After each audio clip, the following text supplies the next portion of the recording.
Hello, welcome to SquishiVision. I've just watched the Giggle, the final of the supposed 60th anniversary specials. These are my thoughts,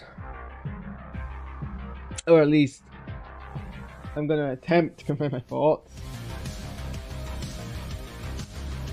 I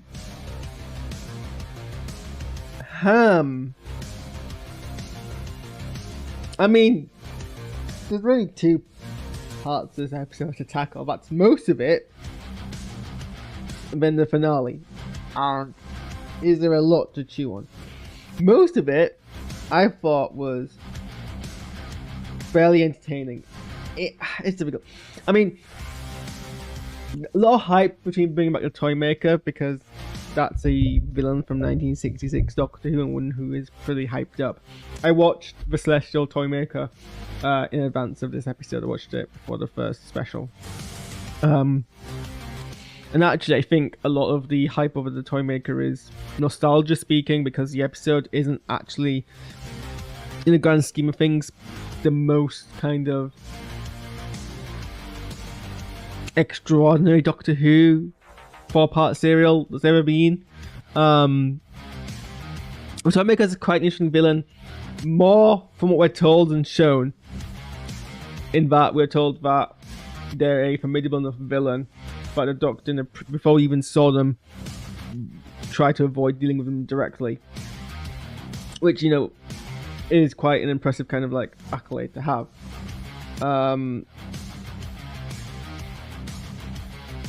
But like in the episode itself, it mainly focuses on the battle, but mainly focuses on Stephen Dodo and their challenges.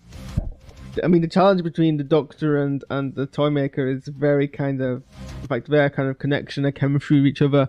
I mean, their chemistry with each other when they're both on screen is actually fairly good. But because William Hartnell was on a holiday, that happens very little in the entire run through the episode of the serial, the story. And it's mostly kind of implicated and shown.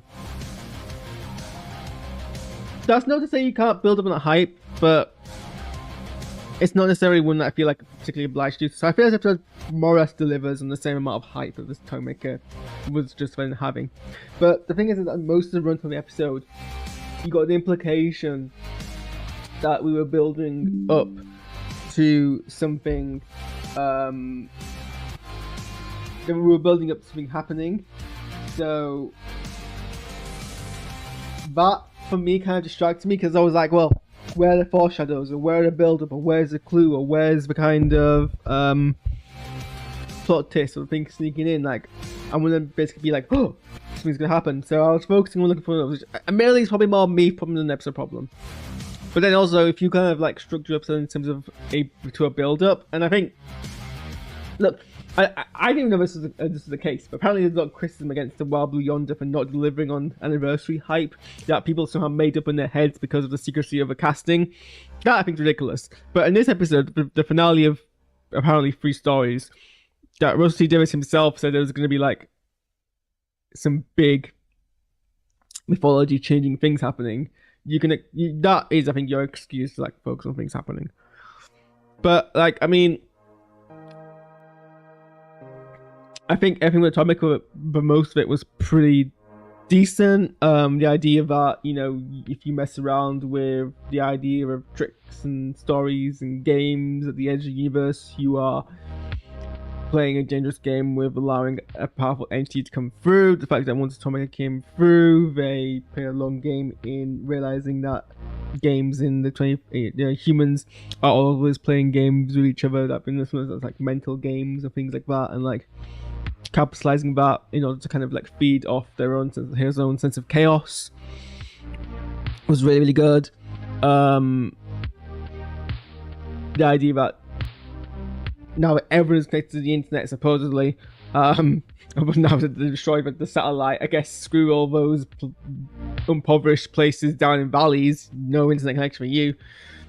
That kind of unlocked this worldwide trigger that made everyone kind of insistent that they were right, which seemed fairly alright commentary on its kind of this thing where people like Russell D Davies trying to make commentary on like social media and social and digital social interactions, where he is a person from an era just before that.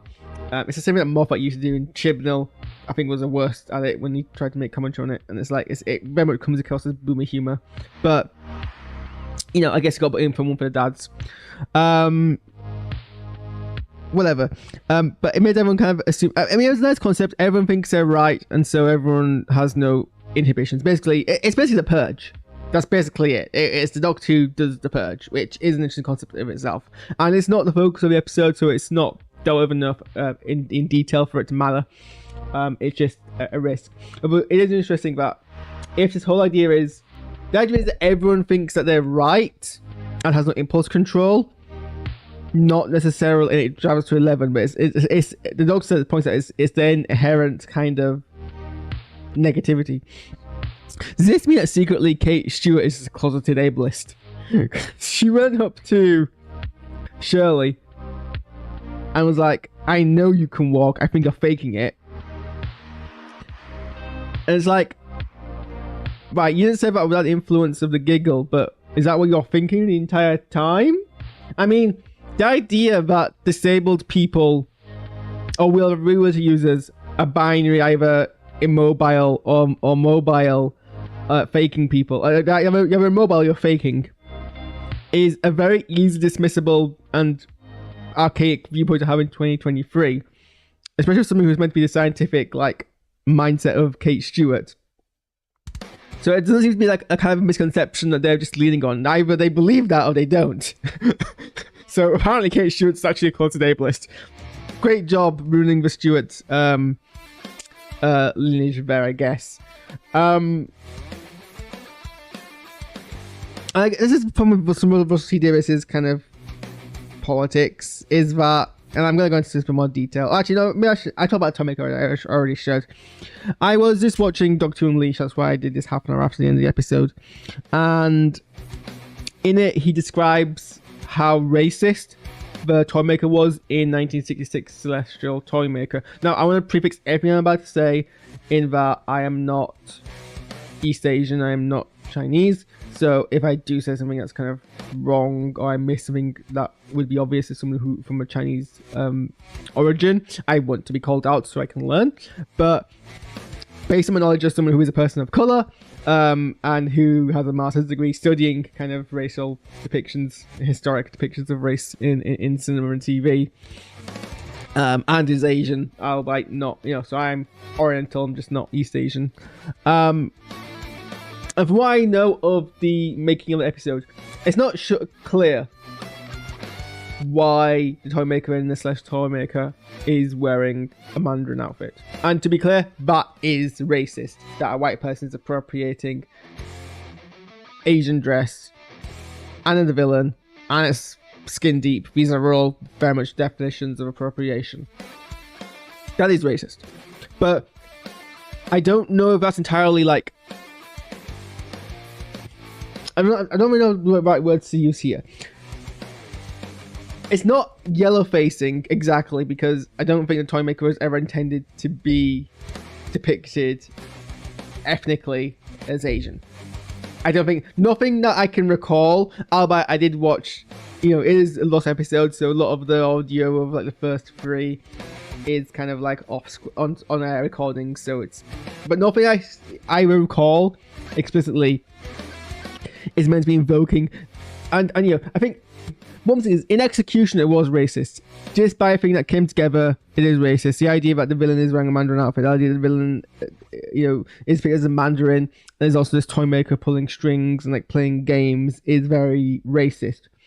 But I don't think any of that is core to the character. By which I mean is that you could easily just ignore that, dismiss it, say it's product of its time, and we're not going to revisit that aspect, and we're going to condemn it non-diegetically, but diegetically, there's no reason why the Celestial Toymaker would really be bothered with the pettiness of that to a bunch of white presenting individuals, like what's the game there? I guess racism is the game, whatever.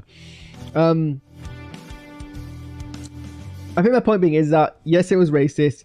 I think it was mostly non-diegetic racism. That's still bad, but it's incidental to the character in the episode as it presents itself.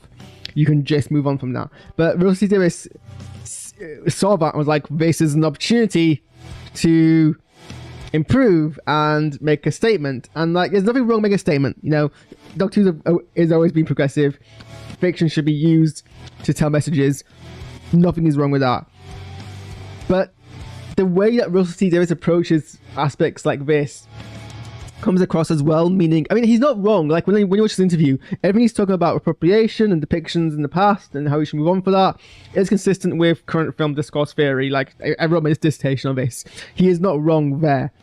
His approach to fixing these issues is very much kind of like ally but not part of the community coded.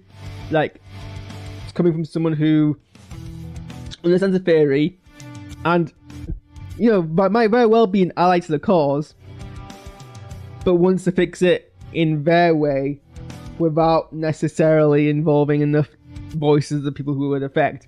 This was kind of my reaction to the whole Davros thing. Like, well, however that's going to be dealt with in the future, as it stands, in context of his words about making Davros a able-bodied person in Destination Skaro, he correctly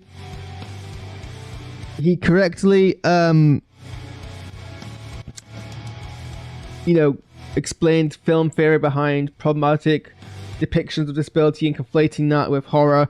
Those are all accurate statements, but a lot of what about Davros is incidental to his disability, as at best incidental, and at most a commentary on eugenics and Nazi and lack of support for people in certain communities. You could play a lot around with that concept rather than just erase it. And I got on the internet after that episode and I read a bunch of forum threads, and I think a vast majority, and again I didn't do like a poll, this isn't like a widespread opinion, but from people who are wheelchair users and someone who's disabled and with mobility issues but not a wheelchair user myself, it seems to be the kind of agreed upon impression to that is very much that this wasn't necessarily all kind of, a lot of people, a lot of wheelchair users actually were fine with how Davros was portrayed and didn't feel like it was necessarily a critique on them. And that comes across here as well. And it's like, you know, he said, oh, I have to make a little hint towards how the toy maker was racist by having him make a racist comment towards that South Asian person about, and then it's like,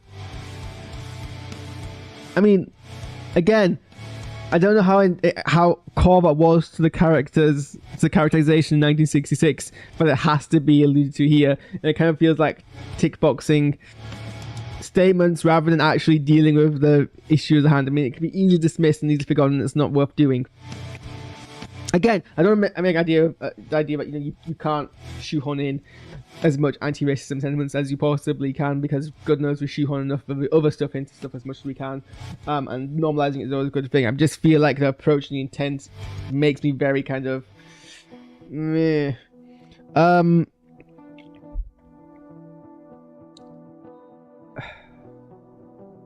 Yeah, so the episode kind of like this, like, kind of like just accelerates. There's a brief musical number which doesn't entirely seem, I mean, it was all right.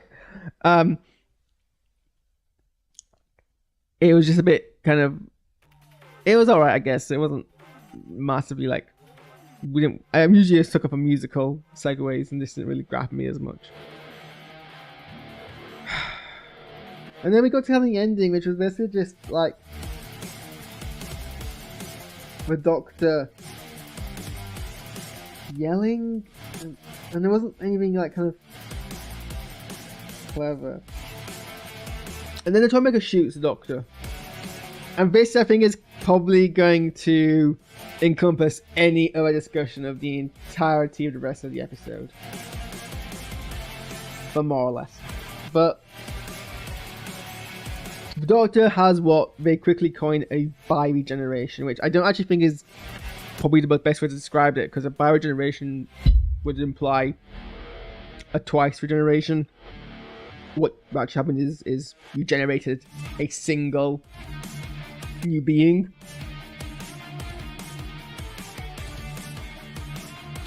but whatever.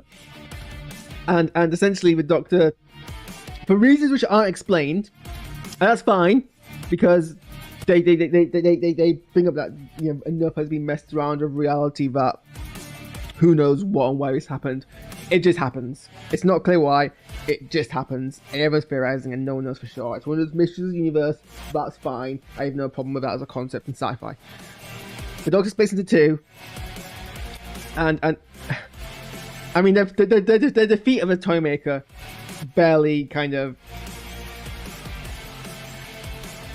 qualifies as imaginative. They just simply outball him. It's an amusing segment. It's kind of the way they shot it, but it's like this abstract entity just missed the ball. It's an abstract entity with kind of undefined enormous powers just missed the ball, and so they lose. I mean, you know, fine, that's fine. I mean, you know, it makes sense. They have to obey the rules of their own game, so that's fine. It's just, I mean, and I guess it's also no more easily dealt with than the Doctor 19 or the Doctor in Toymaker, in this last Toymaker, impersonating the Toymaker's voice and beating him that way. That's fine. So the episode gets dealt with, and then I guess with the Toymaker defeated, everything goes back to normal. I guess everyone gets their inhibitions. Oh, I did like the really low shot at the government not caring about people, and I'm like, I knew this was coming to this. It was very low picking fruits, but I'll allow it. Because as a treat. But then we're just dealing with this idea of there being two Doctors. Also, I love the idea. According to the interviews, Neil Patrick Harris has not only never seen Doctor Who, was never familiar with Doctor Who. I don't know how true I think that is. I can understand, you know, never seen Doctor Who, I understand not understanding kind of the big lore of it, but I do feel like at this point it's that embedded in cultural zeitgeist that someone who is also that embedded in cultural zeitgeist, Neil Patrick Harris, wouldn't not know about it. But hey, I mean, maybe he doesn't know about it. That's fine. I guess some people theoretically might not. I find it hard to believe that somebody who does the kind of things he does isn't familiar with this piece of work. But I just like the idea of him not knowing anything about the law, seeing what's happened and being expected to react to it with the gravitas that he does, and that's kind of funny to me.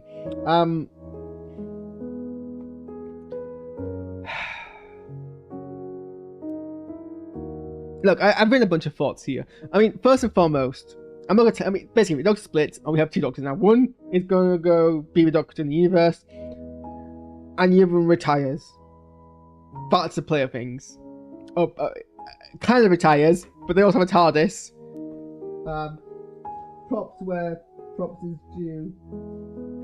At least Russell T Davies remembered that the Doctor is meant to have a very close, intimate relationship. Sorry, I'm trying to find where I've dropped my lens.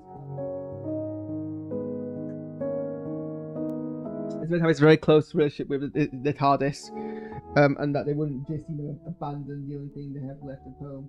I'm gonna get Susan this episode. I was hoping we'd get Susan.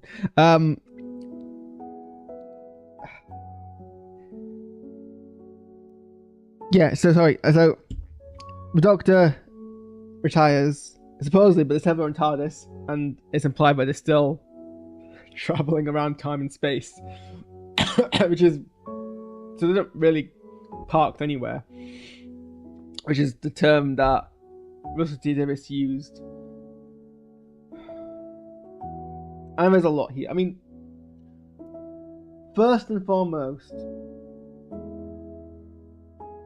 I don't know how much I can defend this decision.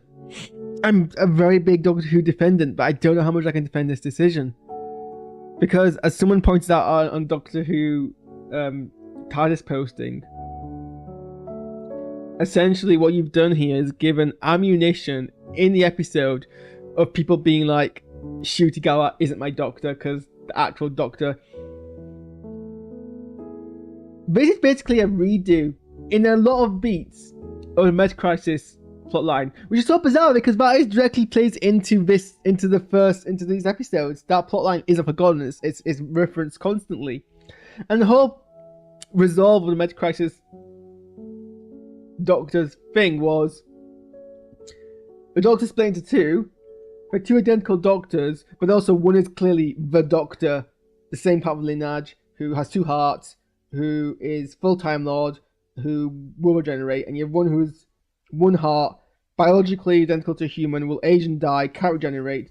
And so you have like a disparity between, you know, who is a Doctor and who isn't a Doctor. And the one who is less of a Doctor gets to retire and have that reward of settling down and having a family and living out their days. In you know, a direct callback to something that the Tennant's Doctor mentioned about how they can't do that, how they can't settle down because they live forever and they can't ever stay with one person because it'll break their hearts.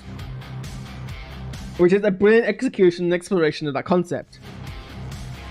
This episode posits that the Doctor has finally reached a stage in their life where they are so drained mentally by everything they've been dealing with that it is actually harming them, which is a really interesting concept to explore, because that's like 101 sci-fi, using sci-fi to make analogies of real life human experiences and dealing with it. And sci-fi does a really good job of dealing with mental health. Star Trek Discovery does a really good job of dealing with mental health, and Doctor Who could have done a really fantastic job of having a very ongoing arc about dealing with the Doctor's mental health, because it's the one thing of generation wouldn't necessarily fix, because while you biologically change everything else in your body, you still have the same memories and trauma and memory and thoughts and stuff, and things shift and change around, etc, etc. But you tend to have that same kind of like history and build up and past, and it makes sense that you would still carry on that mental illness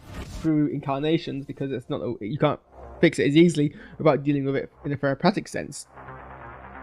That's amazing. It's the idea here is that the Doctor has settled down because they should be allowed to deal with their trauma. And you know, and people do have in life. People in real life develop complexes. I'm one of those people who develop these complexes where we've got to solve all the problems, and we don't get a chance to look after. We don't get a chance to do self-care because we're too busy looking after other people. People do that all the time. And so the idea that the Doctor is this for the universe and that they should be looking after themselves is a concept to deal with.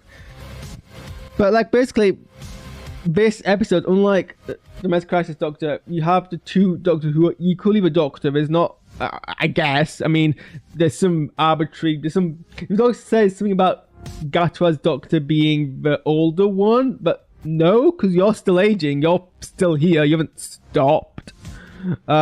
You're the same age, like that's what makes us unique.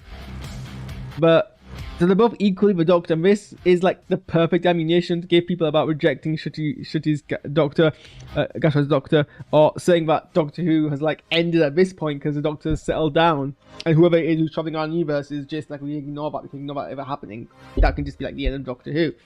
Like this would be, you know, if you were ending Doctor Who, this would be a good way to do it. So why would you write that as an episode when you're trying to revitalize a series, you know? It's just so bizarre.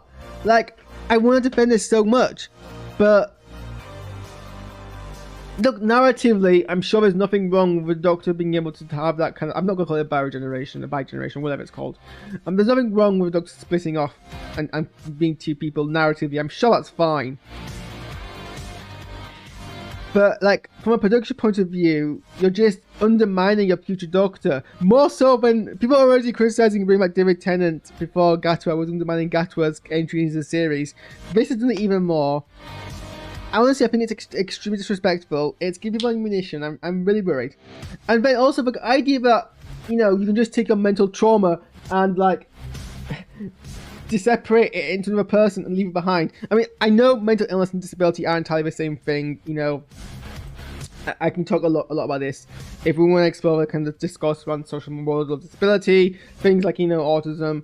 You can't separate from yourself because that is a social disability that isn't a disease or illness to improve, but it's part of how you're different and divergent from an atypical person. Whereas mental illness is something that you environmentally or genetically are inflicted with, and you should, go for therapy and deal and treat and etc. of that. So I know it's not exactly an apple to pear comparison here, but still, the idea that you're a person with depression, not a depressed person, is kind of problematic, and that's the kind of message this episode kind of gives. And I'm not comfortable with that from a kind of a symbolic point of view, but also, come on, you could have had an interesting concept here, and you just didn't deal with it. And also, why did we just redo the Meta Crisis ending, the plot? Most of the Davis basically took the ending to Journey's End and used that as a solution for his special here. And I feel like I'm gonna have to ponder on this and read other comments, but I don't know if I want to anymore, because frankly the fandom just infuriates me. But I just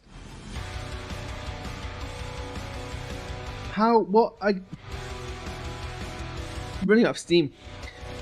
I don't know what symbolically this is meant to kind of. What symbolically are we kind of conveying by having a doctor retire? What is that delivering on? I mean, the idea that also, so apparently the reason why this face came back, there doesn't have to be a reason the face came back. Or the reason why a face looks like someone else who was in Doctor Who previously. I was never happy with the explanation of why Capaldi's face was the same as Cacalius's. Sorry, Capaldi's doctor's face was the same. I know why Capaldi's face was the same, because he was an actor playing a role. There's no... The explanation was it was to remind him that he can always save people. And that wasn't a great kind of ending for me. Oh, an explanation. I would have probably preferred in that situation that they just didn't explain it, and it's well, you just have the same face in the same way that Baker's doctor had the same face as Commander Maxwell, The idea that this face came back to try and emphasize to the doctor that you are exhausted mentally. Why would you bring back this face? That was the most youthful doctor that we have ever had. Certainly, well, not the most, but no, even then, Smith's whole portrayal of his character was he was the youngest actor playing the oldest Doctor. Tennant had probably the most youthful, and even then, same with Davidson's Doctor as well. They were very kind of bossy and mature. Tennant's Doctor was probably the most whimsical in that sense. Why would you bring back that face? And also, if anyone, I think Capaldi's face is... Capaldi, I think, did the best job, probably by virtue of his age, portraying a doctor who was just exhausted. His speech in World Enough and Time, in The Doctor Falls, where he talks about why he does what's right, because it's right, which kind of, I guess, also a bit undermined by this episode,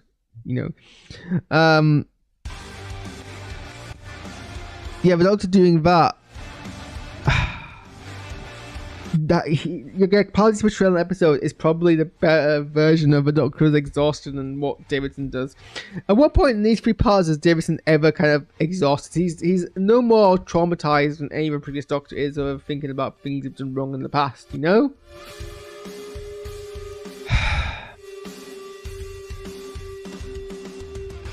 So what are we thematically trying to convey here?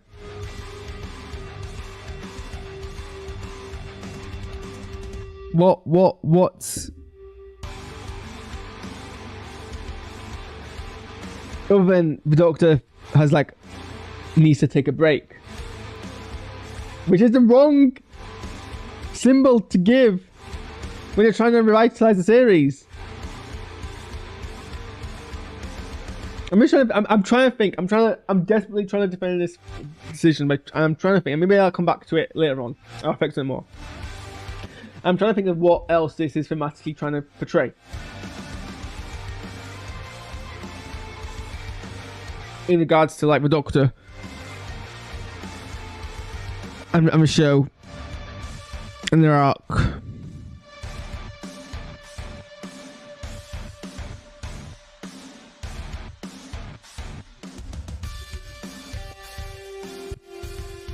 And previous like showrunners have always been like, oh, we would never have 2 concurrent doctors as part of, like, outside of specials because it's disrespectful to whoever's like incumbent in the role. And Davis just does it.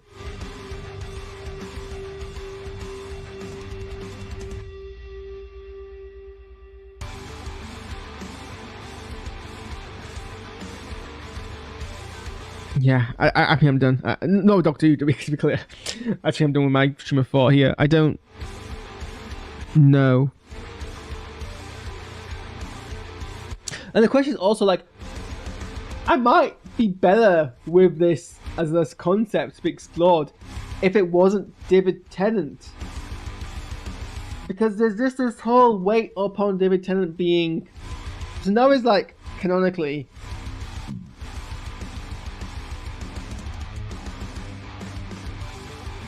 like, just so many versions of David Tennant running around the universe. Well, I guess 2, but... just the idea about, you know, Tennant has to stick around. If it was any actor, if this happened later in Ncuti's era, and Ncuti split off, and Ncuti was the one who settled down, and the next Doctor was the one who travelled around time and space, maybe I'd be better, I'd be more fine with it, but...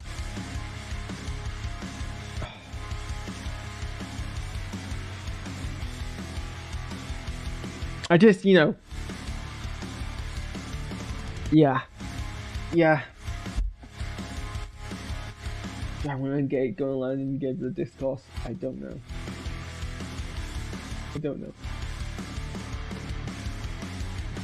I think this is perhaps... And again, narratively, I have no issues. I have no issues with the idea of something so completely bizarre for a Doctor splits into 2 people, because it's happened before. It's just the execution.